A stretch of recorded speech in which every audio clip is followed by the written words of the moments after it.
पश्चिम बंगाल में बीजेपी के जमीनी नेता और संघर्षशील व्यक्तित्व वाले ध्रुव साहा से देश की उपासना टीम के साथ की गई वार्ता।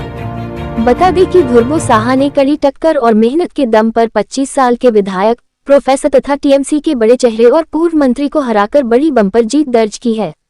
पश्चिम बंगाल में बीजेपी की सरकार बनने के बाद सूत्रों के हवाले से खबर मिल रही है कि मंत्री पद की दावेदारी में उनका नाम चर्चा में है।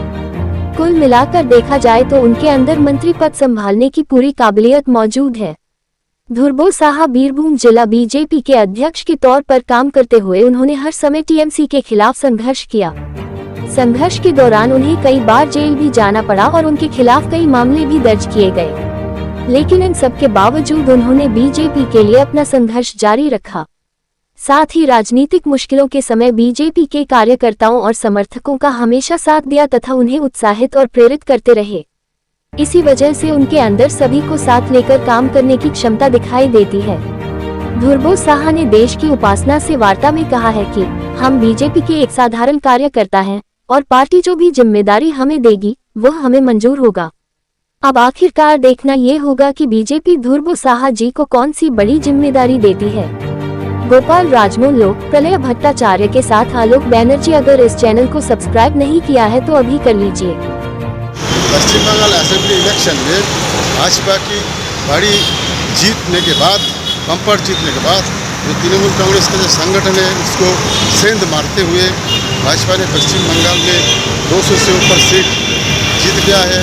उसकी वजह से सब नेता लोगों के अंदर और ग्राउंड लेवल के अंदर खुशी का लहर चल रहा है। इसी खुशी में सब अपना बात रखा है कि अगले 5 साल में तो भाजपा की जो नेता लोग हैं, कार्यकर्ता हैं, वो क्या करने वाला है और जनता के लिए। आलोक बैनर्जी की रिपोर्ट, पश्चिम बंगाल। हमको लगा है हमारा वकील कार्यकर्ता पीछे में, आपका पीछे में है, और हमको कितना दिन जेल में रहा है। 2 वर्ष ऐसा है जिस वर्ष में हम पूजा में हमारा घर में हमारा बच्ची के साथ हम नहीं रह सकते, जेल में रहा। इसलिए लड़ाई हमने लड़े हैं और ये लड़ाई हम लड़ते रहेंगे। न्याय के लिए लड़ाई हमारा चलता रहेगा। इतना संघर्ष के बाद जो भाजपा का झोली में रामपुरहाट सीट आपने डाल दिया है, कितना अच्छा लग रहा है आपको? अच्छा लग रहा है क्योंकि लोगों का ये राय है। लोग जीना चाहते हैं, लोग खुले आकाश में सांस लेना चाहता है। इसलिए लोगों का जो राय है तो हमने निश्चित किया है रामपुरहाट का विकास करेंगे। विकसित रामपुरहाट होगा तब विकसित बंगाल होगा, और बंगाल जब विकसित होगा तो भारत विकसित होगा। इसी के रास्ते पे हम चल रहे हैं। और जिसको आपने हराया, बम्पर जीत हुआ, आपने भारी वोटों से आपने उनको जीत दर्ज किया है। और जो बड़ा लीडर है वहाँ का, वो मंत्री भी था टीएमसी का गवर्नमेंट में, उनको हरा दिया है। तो इस कैसे संभव हुआ ये? लोगों ने चाहा, लोगों ने आशीर्वाद किया।